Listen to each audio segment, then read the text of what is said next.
Subscribe our YouTube channel. Press the bell icon. Hi, hello, welcome to bankersdaily.in. We are here to deliver the important topic discussed in the Hindu editorial in Tamil. I am Sita. My name is Jay and you are going to hear WINGlish, the only show which discusses the Hindu editorial in Tamil. Today's topic of discussion is a fresh deadline on framing Kaveri scheme. Devise a viable Kaveri scheme soon. Stop disruptive protests. இந்த editorial இன்னைக்கு நம்ம என்ன பார்க்க போறோம்னு பார்த்தீங்கன்னா காவேரி டிஸ்பியூட்டோட ஒரு கடைசி ஒரு ஃபைனல் வடி கொடுத்த போதும் இன்னும் அது சென்டர் எதுவும் பண்ணாம அலட்சியமா இருக்காங்க. ஸோ அதனால இப்போ என்னென்ன பிரச்சனை தமிழ்நாட்டில் நடந்துகிட்டு இருக்கு, எவ்வளோ போராட்டங்கள் நடந்துட்டு இருக்கு, ஐபிஎல் எவ்வளோ பாதிக்குது அப்படின்றத பத்தி தான் இன்னைக்கு நம்ம எடிட்டோரியல்ல பார்க்க போறோம். ஓகே, இப்போ கண்டென்ட்டுக்குள்ள போயிடலாம். The center cannot continue to evade its legal obligation to create a mechanism to implement the Supreme Court's final verdict in the Kaveri dispute. This was the broad message conveyed by the court on Monday when it admonished the government for failing to frame a scheme within the 6-week time limit given earlier. இந்த first passage என்ன கொடுத்துருக்காங்கன்னு பார்த்தீங்கன்னா, supreme court final verdict கொடுத்துருக்காங்க. ஆனாலும் centre அதை தள்ளி போட்டுக்கிட்டே போயிருக்காங்க. அதுக்கு தான் எவேட் அப்படின்ற ஒரு வேர்டு யூஸ் பண்ணியிருக்காங்க. அவங்களுக்கு நீங்கள் ஒரு மெக்கானிசம் ஃபார்மேட் பண்ணி நீங்கள் அதை கண்டினியூ பண்ணுங்க அப்படின்னு சொல்லியிருக்காங்க. ஆனால் அலட்சியமாக இருக்கிறாங்க சென்ட்ரல் கவர்மெண்ட். செகண்ட் லைன் என்ன சொல்லியிருக்காங்கன்னு பார்த்தீங்கன்னா, சுப்ரீம் கோர்ட் சென்ட்ரல் கவர்மெண்ட்டை எச்சரிக்கை பண்ணியிருக்காங்க. அதுதான் செகண்ட் லைனில் கொடுத்துருக்காங்க. நீங்கள் இன்னமும் அந்த ஸ்கீம் நீங்கள் இம்ப்ளிமெண்ட் பண்ணாமல் அதை ஒதுக்கி போட்டுகிட்டே போகிறீங்க. உங்களுக்கு 6 weeks டைம் லிமிட் கொடுத்துருக்கோம், ஆனாலும் நீங்கள் முடிக்கலை அப்படின்னு சொல்லியிருக்காங்க. ஸோ இந்த பேசேஜில் இவ்வளோ தான் கொடுத்துருக்காங்க. அதில் இம்பார்ட்டன்ட் வேர்ட்ஸ் என்னென்னு பார்த்தீங்கன்னா, எவேட் அதோட மீனிங் தள்ளி போடுறது, நெக்ஸ்ட் வேர்ட் இம்ப்ளிமெண்ட் அதோட மீனிங் செயல்படுத்துறது, நெக்ஸ்ட் அட்மோனிஸ்ட் அதோட மீனிங் எச்சரிக்கை விடுறது. For the center, it was embarrassing to be asked to demonstrate its bona fides by submitting a draft scheme for the court's consideration by May 3. The court's frustration was evident as the bench headed by the Chief Justice of India was surprised and disappointed that the center had not put a scheme in place or sought an early clarification. இந்த second பேசேஜில் என்ன சொல்லியிருக்காங்கன்னு பார்த்தீங்கன்னா, for the centre, அதாவது central கவர்மெண்ட்டுக்கு இது ஒரு எம்ப்ராசிங்கான situation அப்படின்னு சொல்லிட்டு ஒரு விஷயத்தை டிஸ்கிரைப் பண்ணியிருக்காங்க. அதாவது அவங்களோட போனஃபைட்ஸ் நீங்கள் டிஸ்கிரைப் பண்ணணும், ஒரு ஸ்கீம் இம்ப்ளிமெண்ட் பண்ணி அதை நீங்கள் டிஸ்கிரைப் பண்ணணும்னு கோர்ட் ஆர்டர் கொடுத்துருக்காங்க. மறுபடியும் கொடுத்துருக்காங்க. ஆனால் சென்ட்ரலாக அதை செய்யவே முடியல. ஸோ அதில் என்ன சொல்லியிருக்காங்கன்னா, May 3க்குள்ள கோர்ட்ஸோட கன்சிடரேஷனுக்காக நீங்கள் அதை சப்மிட் பண்ணணும்னு சென்டர்கிட்ட கேட்டிருக்காங்க. ஆனால் சென்டருக்கு ஒரு சங்கடத்தை தருது, மறுபடியும் கேட்டுகிட்டே இருக்காங்க சுப்ரீம் கோர்ட்டு அப்படின்னு சொல்லிட்டு உங்களுக்கு கஷ்டத்தை தருது. அது ஃபர்ஸ்ட் என்ன சொல்லியிருக்காங்க. செகண்ட் லைன் என்ன சொல்லியிருக்காங்கன்னு பார்த்தீங்கன்னா, பெஞ்ச், இந்த பெஞ்ச் யார் ஹெட் பண்ணுறாங்கன்னா சீஃப் ஜஸ்டிஸ் ஆஃப் இந்தியா. அவங்களுக்கு ஒரு ஆச்சரியத்தையும் ஒரு அதிருப்தியும் ஏற்பட்டிருக்கு. ஸோ எதுக்காகன்னு பார்த்தீங்கன்னா, சென்டர் இது அலட்சிய போக்க எடுத்துக்கிட்டாங்க. அவ்வளோ அட்லீஸ்ட் ஒரு கிளாரிஃபிகேஷனாவது கேட்கலாம், ரெண்டுமே பண்ணாமல் இருக்காங்க அப்படின்றத செகண்ட் லைனில் கொடுத்துருக்காங்க. இது மூலமாக என்ன தெரியுதுன்னு பார்த்தீங்கன்னா, கோர்ட் ஒரு ஃப்ரஸ்ட்ரேஷனில் இருக்காங்க, ஒரு கடும் கோவத்திலையும் எரிச்சல்லையும் தான் இருக்காங்கன்றது வெளியாக வந்திருக்குன்னு சொல்லிட்டு எவிடென்ற வார்த்தை யூஸ் பண்ணி மென்ஷன் பண்ணியிருக்காங்க. ஸோ இந்த பேசேஜில் இவ்வளோ தான் கொடுத்துருக்காங்க. அதில் இம்பார்ட்டண்ட்டான வேர்ட்ஸ் என்னன்னு பார்த்தீங்கன்னா, ஃபர்ஸ்ட் ஒன் எம்ப்ராசிங்னா சங்கடம் அப்படின்னு சொல்லலாம். நெக்ஸ்ட் வேர்ட் ஃப்ரஸ்ட்ரேஷன்னா ஒரு கோபம், எரிச்சல் சொல்லலாம். நெக்ஸ்ட் எவிடென்ட்டோட மீனிங் தெளிவாக தெரிகிறது அப்படின்னு சொல்லலாம். இந்த பேசேஜ் இவ்வளோ தான் கொடுத்துருக்காங்க. நெக்ஸ்ட் பேசேஜுக்கு போயிடலாம். It's obvious that a decree on the sharing of water requires a mechanism to give effect to it. It is an evasion of responsibility on the center's part to set off a round of litigation just to determine the nature of such a mechanism. At the same time, it is easy to understand the reluctance of the Bharatiya Janata Party-led government at the center. இந்த third passage என்ன சொல்லியிருக்காங்கன்னு பார்த்தீங்கன்னா, sharing of water அப்படின்றத நம்ம தெளிவாக கொண்டு வரணும்னா ஒரு மெக்கானிசம் கண்டிப்பாக தேவை, அப்போதான் அதை சரியாக கொண்டு போக முடியும்னு சொல்லியிருக்காங்க. செகண்ட் என்ன சொல்லியிருக்காங்க பார்த்தீங்கன்னா, எவேஷன் ஆஃப் ரெஸ்பான்சிபிலிட்டி. அப்படின்னா சென்ட்ரல் கவர்மெண்ட்டோட அந்த ரெஸ்பான்சிபிலிட்டி அவங்க தள்ளி போடுறதுக்கு காரணம் என்னன்னா, சுப்ரீம் கோர்ட் ஒரு மெக்கானிசம் இப்படி பண்ணுங்க அப்படின்னு சொல்லியிருக்காங்க. அதை எங்களுக்கு புரிஞ்சுக்கிறதுக்கு எங்களுக்கு ஒரு டைம் வேணும் அப்படின்னு சொல்லி கேட்குறாங்க. அந்த வழக்கை தள்ளி போடுறதுக்கு இது ஒரு காரணமாக சொல்லியிருக்காங்க. அதுதான் சொல்லியிருக்காங்க, just to determine the nature of such a mechanism centres part to set off a round of litigation. So அது ஒரு காரணமாக யூஸ் பண்ணி அவங்க தள்ளி வச்சுக்கிறாங்க. அதே டைமில் பாரதிய ஜனதா பார்ட்டி ஏன் இதை தள்ளி வைக்கிறாங்க அப்படின்றது ஈஸி தான் நம்மளுக்கு புரிஞ்சுக்கிறது. அது ஏன் அப்படின்றத நம்ம நெக்ஸ்ட் பேசேஜில் பார்க்கலாம். இதில் இம்பார்ட்டண்டான வேர்ட்ஸ் என்னன்னு பார்த்தீங்கன்னா, டிக்ரி அதோட மீனிங் ஆர்டர் இல்லை ஆணை அப்படின்னு சொல்லலாம். செட் ஆஃபோட மீனிங் டு பிகின். லிட்டிகேஷன்னா வழக்கு விசாரணை. ரிலக்டன்ஸ் அதோட மீனிங் தயங்குறது அப்படின்னு சொல்லலாம். It clearly fears that framing a scheme may adversely affect its prospects in Karnataka, which goes to the polls next month. In the conflict between duty and electoral considerations, the BJP has chosen the latter.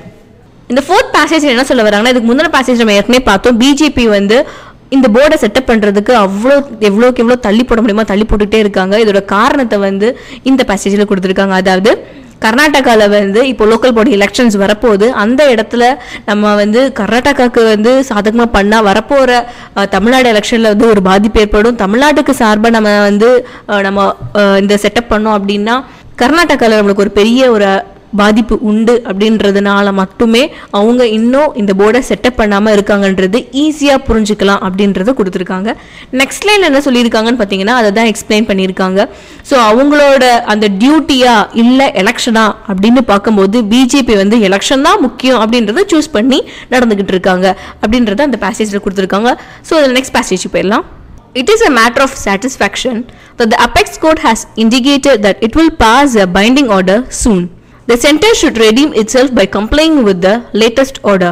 Meanwhile, the ambiguity over whether scheme refers to or differs from the Kaveri Management Board envisaged in the Kaveri Tribunal's order has caused great disquiet in Tamil Nadu. இந்த பேசேஜில் என்ன சொல்ல வராங்க அப்படின்னு பார்த்தீங்கன்னா, apex court supreme court வந்து ஒரு விஷயத்தை indicate பண்ணியிருக்காங்க. என்ன அப்படின்னு பார்த்தீங்கன்னா, ஒரு பைண்டிங் ஆர்டர், அதாவது கட்டளைக்கெல்லாம் ஒரு மிகப்பெரிய கட்டளை ஒன்று கொடுப்போம் அப்படின்னு சொல்லியிருக்காங்க. ஸோ அதுதான் அந்த இடத்துல மேட்டர் ஆஃப் சாட்டிஸ்ஃபேக்ஷன் ஒன்று வந்து சொல்லியிருக்காங்க. நெக்ஸ்ட்டாக என்ன சொல்லியிருக்காங்க அப்படின்னு பார்த்தீங்கன்னா, சென்ட்ரல் கவர்மெண்ட் வந்து ஸோ அவங்களோட இப்போ இருக்கிற அந்த சிச்சுவேஷன்லேருந்து மீண்டு வந்து லேட்டஸ்ட் ஆர்டர்ஸை வந்து அவங்க வந்து கம்ப்ளை பண்ணணும், அதை வந்து அவங்க செயல்படுத்தணும் அப்படின்னு சொல்லியிருக்காங்க. ஸோ இதை அவங்க பண்ணுவாங்களா அப்படின்னு பார்த்தீங்கன்னா அவங்க பண்ணுவாங்களான்னு தெரியல. கூடிய சீக்கிரத்தில் அவங்க பண்ணணும் அப்படின்னு தான் இந்த லைனில் சொல்லியிருக்காங்க. அடுத்ததாக வந்து என்ன சொல்லியிருக்காங்க அப்படின்னு பார்த்தீங்கன்னா, காவிரி ட்ரிபியூனலுடைய ஆர்டரில் வந்து என்ன சொல்லியிருந்தாங்க அப்படின்னு பார்த்தீங்கன்னா, ஸ்கீம் அப்படின்ற ஒரு வார்த்தை வந்து சொல்லியிருந்தாங்க.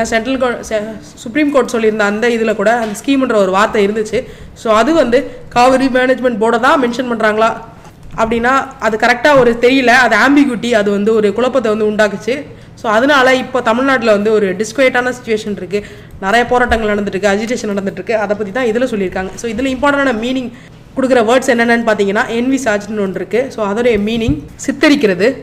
This raises the question whether the court should have allowed an element of ambiguity in its judgment by referring to a scheme, while not expressly modifying the portion of the tribunal's order that talks of a Kaveri Management Board and a Kaveri Water Regulation Committee. This is why even the court's appeal for peace has not assuaged sentiments in Tamil Nadu, where tempers are soaring in some quarters. இந்த பேசேஜில் என்ன சொல்ல வராங்க அப்படின்னு பார்த்தீங்கன்னா, இப்போது court கொடுத்துருக்க அந்த ஒரு ஆர்டரில் வந்து ஒரு குவெஸ்டின் வந்து ரைஸ் ஆகுது. என்ன அப்படின்னு பார்த்தீங்கன்னா, கோர்ட் வந்து இப்போ கொடுத்துருக்க அந்த ஆர்டரில் ஸ்கீம் அப்படின்ற ஒரு வார்த்தையை ரெஃபர் பண்ண மாதிரி ஒரு இது இருக்குது. அந்த இதில் ஒரு ஆம்பிக்விட்டி இருக்குது, ஒரு தெளிவின்மை இருக்குது. அந்த ஜட்ஜ்மெண்ட்டில் ஸ்கீம் வந்து எதை சொல்ல வருது அப்படின்றதுல ஒரு தெளிவின்மையான ஒரு இது இருக்குது அப்படின்னு சொல்லியிருக்காங்க. ஸோ அந்த ஸ்கீம்ன்ற வார்த்தை Cauvery management board and Cauvery water regulation கமிட்டியை தான் மென்ஷன் பண்ணுதா இல்லை வேறு ஏதாவது மென்ஷன் பண்ணுதா அப்படின்ட்டு அவங்களுக்கே தெரியல. ஸோ இதை வந்து மாடிஃபை பண்ணாமல் ட்ரிபியூனலோடைய ஆர்டர், இது ஆக்சுவலாக காவிரி ட்ரிபியூனல் ஆர்டருடைய அதே இதை தான் இவங்களும் மென்ஷன் பண்ணியிருக்காங்க. ஸோ அதை இப்படி தெளிவில்லாமல் ஒரே இதில் கொடுத்துருக்காங்க அப்படின்றது தான் இந்த இடத்துல ஒரு பெரிய குவெஸ்டினாகவே இருக்குது. ஸோ இதனால தான் கோர்ட்டோடைய அப்பீல் என்னென்னா, பீஸ் ப்ராசஸ்க்காக நிறைய இது பண்ணணும், இதை வச்சு யாரும் போராட்டம் பண்ணக்கூடாது அப்படின்ற ஒரு இதை வந்து மக்கள் மத்தியில் இப்போ தமிழ்நாட்டில் போயிட்டுருக்கு. இந்த அஜிடேஷன்ஸ்க்கெல்லாம் பீஸ் ப்ராசஸ் கொண்டு வரலாம் அப்படின்னா இது வந்து ஒரு முற்றுப்புள்ளியை கொண்டு வராது அப்படின்னு தான் சொல்லியிருக்கு. ஏன்னா இது வந்து ஒரு ஆறாவது தழும்பு கொண்டு வந்துருச்சு அப்படின்னா அந்த இதில் ஃபர்ஸ்ட்டில் சொல்லியிருக்காங்க. அசுவாஜ் அப்படின்னா வந்து ஆறாது அப்படின்னு தான் மீனிங். ஸோ அடுத்தது என்ன சொல்ல வராங்க அப்படின்னா, இப்போ தமிழ்நாட்டில் வந்து நிறைய இடத்துல இதனால் போராட்டங்கள் மற்றும் கலவரங்கள்லாம் நடந்துட்டு வருது. ஸோ இதை தான் அந்த லாஸ்ட் இதில் மென்ஷன் பண்ணியிருக்காங்க. Tempers are soaring in some quarters அப்படின்னு மென்ஷன் பண்ணியிருக்காங்க. ஒரு சில இடங்களில் தான் இந்த போராட்டங்கள் இன்னும் நடந்துக்கிட்டு வருது அப்படின்றத இந்த இதில் லாஸ்ட்டில் மென்ஷன் பண்ணியிருக்காங்க. ஸோ இதில் சொன்ன மாதிரி இதில் இம்பார்ட்டண்டான வேர்ட்ஸ் என்னென்னு பார்த்தீங்கன்னா, ஆம்பிக்விட்டினா தெளிவின்மை, அசுவாஜ்ட் அதோடைய மீனிங் வந்து ஆறாது அப்படின்றது தான். Unfortunately, a fringe has taken center stage, focusing almost their entire protest on the Indian Premier League tournament. As a political tactic, threatening a hugely popular cricket tournament is bound to attract national attention. இந்த பேசேஜில் என்ன சொல்ல வராங்க அப்படின்னு பார்த்தீங்கன்னா, unfortunately fringe அப்படின்னு சொல்லியிருக்காங்க. Fringe அப்படின்னு அந்த மீனிங் என்னன்னு பார்த்தீங்கன்னா, ஃப்ரிஞ்ச் அப்படின்றதுக்கு விளிம்பு அப்படின்றது தான் மீனிங், ஆக்சுவலான மீனிங். பட் இங்கே என்ன சொல்லியிருக்காங்க அப்படின்னு பார்த்தீங்கன்னா, ஒரு எக்ஸ்ட்ரீமிஸ்ட் குரூப், ஒரு கலவரம் செய்யக்கூடிய அந்த குரூப் வந்து இப்போ ஒரு சென்டர் ஸ்டேஜ் வந்து எடுத்திருக்காங்க. ஏன் அப்படின்னு பார்த்தீங்கன்னா, இந்தியன் ப்ரீமியர் லீக் இந்த டோர்னமெண்ட்டை வந்து நம்ம இந்த இதில் ப்ரொட்டஸ்ட்டை வந்து நம்ம எடுத்துகிட்டு போனோம்னா ஒரு நேஷனல் வைடான அட்ராக்ஷன் வந்து இதுக்கு கிடைக்கும், ஒரு நேஷனல் அட்டென்ஷன் வந்து கிடைக்கும் அப்படின்றத இதில் எடுத்துகிட்டு வந்திருக்காங்க. இதை பார்த்தீங்கன்னா ஒரு பொலிட்டிக்கல் டாக்டிக்னு கூட சொல்லலாம்.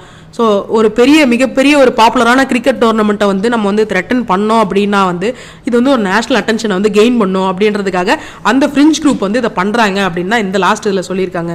ஸோ இதில் வந்து பெருசாக ஒரு வேர்ட் இல்லை. ஸோ வாங்க நெக்ஸ்ட் பேசேஜ் போயிடலாம். If this is what some of the protesters wanted, then they have succeeded in their objective.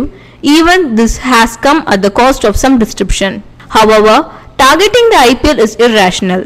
If the premise is that fun and entertainment are inappropriate in this time of crisis, why pick on one tournament alone? இந்த பேசேஜில் என்ன சொல்ல வராங்க அப்படின்னு பார்த்தீங்கன்னா, இந்த ப்ரொட்டஸ்டர்ஸ்க்கெல்லாம் இந்த விஷயம் தான், இந்த ஐபிஎல் டிஸ்டர்ப் பண்ணுறது தான் ஒரு இது அப்படின்னா அவங்க வந்து அவங்களுடைய அப்ஜெக்டிவ்ல வந்து சக்ஸஸ் அடைஞ்சிட்டாங்க அப்படின்றத இந்த இதில் சொல்லியிருக்காங்க. Even if it has come at the cost of some disruption, இவ்வளோ இடையூறுகளுக்கு மத்தியிலையும் இந்த மாதிரி ஒரு ப்ரொட்டஸ்ட்டை கொண்டு வர்றது, அந்த நேஷனல் மீடியாவில் ஒரு அட்டென்ஷனை கெயின் பண்ணுறது, ஐபிஎல் எதிர்த்து அப்படின்றது அவங்களுக்கு ஒரு சக்ஸஸான விஷயம் தான் இந்த இதில் சொல்லியிருக்காங்க. ஹவெவர் அப்படின்னு சொல்லியிருக்காங்க. ஆனாலும் டார்கெட்டிங் ஐபிஎல் இஸ் இர்ரேஷனல் அப்படின்னு சொல்லியிருக்காங்க. அந்த ஐபிஎல்லை வந்து டார்கெட் பண்ணுறது வந்து ஒரு பகுத்தறிவு இல்லாத செயல் அப்படின்னு தான் வந்து அந்த இடத்துல அந்த ஆத்தர் மென்ஷன் பண்ணியிருக்காங்க. அடுத்ததாக பார்த்தீங்கன்னா, இந்த மாதிரியான ஒரு டைமில் ஃபன் அண்ட் என்டர்டெயின்மெண்ட் வந்து கரெக்டான ஒரு விஷயம் இல்லை அப்படின்னு சொல்கிறாங்க. இந்த மாதிரியான ஒரு கிரைசிஸ் நடந்துட்டு இருக்க காவிரி மேனேஜ்மெண்ட் போர்டுக்காக எல்லாரும் போராடிட்டு இருக்க இந்த சமயத்தில் ஃபன் அண்ட் என்டர்டெயின்மெண்ட் வந்து இன்அப்ராப்ரியேட் அப்படின்னா ஏன் வந்து ஒரே ஒரு டோர்னமெண்ட்டை மட்டும் நம்ம பிக் பண்ணி அதுக்கு எதிராக மட்டும் நம்ம போராடுறோம், அதில் வந்து நம்மளுடைய விஷயங்களை நம்ம கொண்டு வரோம் அப்படின்றதான் இந்த இடத்துல ஒரு கொஸ்டினாக அந்த ஆத்தர் வந்து வைக்கிறாங்க. ஸோ இதில் இம்பார்ட்டன்டான வேர்டு என்னென்னு பார்த்தீங்கன்னா, டிஸ்ரப்ஷன்னா இடையூறு, அடுத்ததான் இர்ரேஷனல்னா பகுத்தறிவற்ற அப்படின்னு தான் இந்த இதில் மீனிங். வாங்க நெக்ஸ்ட் பேசேஜ் போகலாம். Moreover, IPL matches have nothing to do with the Kaveri dispute. More importantly, they have nothing to do with either the center or the state. Choosing a soft target may bring high visibility, but it makes no sense to mix a serious interstate dispute with sport and entertainment. Certainly not in a disruptive and violent manner. இந்த பேசேஜில் என்ன சொல்ல வராங்க அப்படின்னு பார்த்தீங்கன்னா, IPL மேட்சஸ்க்கும் Kaveri டிஸ்பியூட்டுக்கும் எந்த ஒரு சம்மந்தமே கிடையாது. இன்னொன்று என்னன்னா, சென்டருக்கும் ஸ்டேட்டுக்கும் கூட இந்த ஐபிஎல் விஷயத்தில் ஒன்றுமே ஒரு சம்மந்தமே கிடையாது அப்படின்னு தான் ஃபர்ஸ்ட் இதில் சொல்லியிருக்காங்க. சாஃப்டான ஒரு டார்கெட் சூஸ் பண்ணால் ஹையான ஒரு விசிபிலிட்டி கிடைக்கும், ஒரு பெரிய விசிபிலிட்டி கிடைக்கும் எல்லார் மத்தியிலையும் அப்படின்ற ஒரு ராங்கான நோஷன் வந்து இருக்குது. ஆனால் இப்போது இது வந்து ஒரு சென்ஸே கிடையாது ஒரு விஷயம் அப்படின்னு சொல்லியிருக்காங்க. ஏன் அப்படின்னு பார்த்தீங்கன்னா, ஒரு ஸ்போர்ட்ஸ் என்டர்டெயின்மெண்ட் அப்படின்ற ஒரு விஷயத்த ஒரு இன்டர்ஸ்டேட், அதாவது 2 ஸ்டேட்டுக்கு மத்தியில் நடக்கிற ஒரு டிஸ்பியூட் கூட ஸ்போர்ட்டும் என்டர்டெயின்மெண்ட்டையும் சேர்த்து வச்சு ஒரு பெரிய இஷ்யூவாக பார்க்குறாங்க அப்படின்றது இது ஒரு நல்ல இடையூறே கிடையாது அப்படின்னு தான் இதில் இந்த இடத்துல சொல்கிறாங்க. இதை வந்து ஒரு இடையூறு பண்ணி ஒரு வைலண்ட்டாக ஒரு ஆக்ரோஷமான விஷயங்களில் இதை கொண்டு வரணும் அப்படின்றது ஒரு தேவையில்லாத விஷயம் தான் இந்த லாஸ்ட் லைனில் சொல்லியிருக்காங்க. இந்த எக்ஸ்பிளனேஷன் இதோட முடிஞ்சிச்சு. நெக்ஸ்ட் 5 இம்பார்ட்டன்ட் வேர்ட்ஸ் பார்க்கலாம். First one, evasion. அதோட meaning the action of evading something. Example, their adroit evasion of almost all questions. Synonyms, avoidance. Antonyms, confrontation. Next word, comply. இதோட meaning act in accordance with a wish or command. Example, we are unable to comply with your request. Synonym, observe, obey. Antonyms, ignore, disobey. Next word, ambiguity. Meaning the quality of being open to more than one interpretation in exactness. Example, we can detect no ambiguity in this section of the act. Synonyms, ambivalence, equivocation. Antonyms, unambiguousness, transparency. Next word, fringe. Meaning the outer, marginal or extreme part of an area, group or sphere of activity. Example, his uncles were on the fringes of crooked activity. Synonyms, unconventional.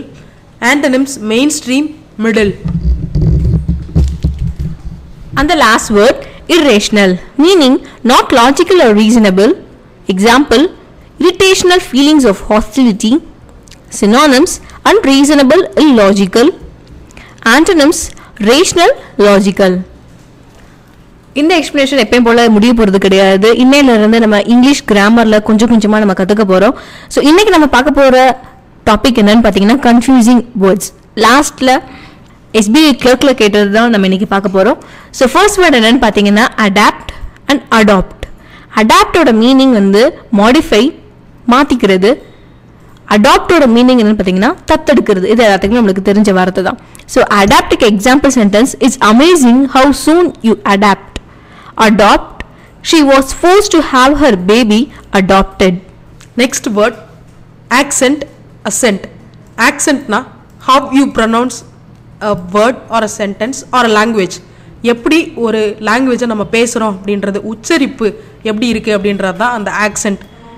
Ascent அப்படின்னா ஒத்துக்கிறது, அப்படின்னா accept பண்ணிக்கிறது அப்படின்றது தான் அதுக்கான meaning.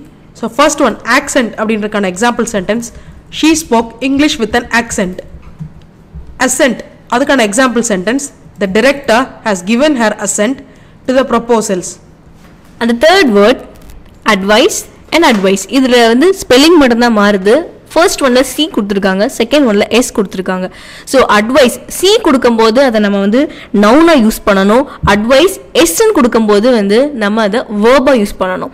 So example sentence நான் சொல்கிறேன், he took my advice and put his house up for sale. So he took my advice, இந்த இடத்துல வந்து அட்வைஸை ஒரு நவுனாக எடுத்திருக்காங்க. நான் கொடுத்த ஒன்றை அவன் எடுத்துக்கிட்டான் அப்படின்றது இந்த இடத்துல நவுனாக யூஸ் பண்ணியிருக்காங்க. செகண்ட் ஒன் வந்து நான் ஒரு ஆக்ஷனாக சொல்லியிருக்காங்க, நான் வந்து அவளுக்கு இதை பண்ணேன் அப்படின்னு சொல்லியிருக்காங்க. So Jenny advised him to go home. So advised அப்படின்றது வந்து இந்த இடத்துல வேர்பாக யூஸ் பண்ணியிருக்காங்க. வேர்புன்றது ஆக்ஷன், நவுன்ன்றது தெரியும்னு நினைக்கிறேன். அது வந்து ஒரு name or things or place, அதை டிஸ்கிரைப் பண்ணுறதுக்கு யூஸ் பண்ணுறது தான் நவுன். இந்த இங்கிலீஷ் விங்கிலீஷ் ஷோ இதோட முடியுது. இந்த ஷோ உங்களுக்கு பிடிச்சிருந்துச்சுன்னா கண்டிப்பாக லைக் பண்ணுங்கள், கமெண்ட் பண்ணுங்கள், உங்கள் ஃப்ரெண்ட்ஸுக்கும் ஷேர் பண்ணுங்கள். நம்ம யூடியூப் சேனலை சப்ஸ்கிரைப் பண்ணி வச்சுக்கோங்க. நம்ம யூடியூப் சேனல் சப்ஸ்கிரிப்ஷன்ஸ் வந்து 50,000 நோக்கி போய்கிட்டு இருக்கு. அதில் ஒன் ஆஃப் த மெம்பராக நீங்களும் இருக்கணும்னு விருப்பப்படுறோம். Bye guys, meet you tomorrow.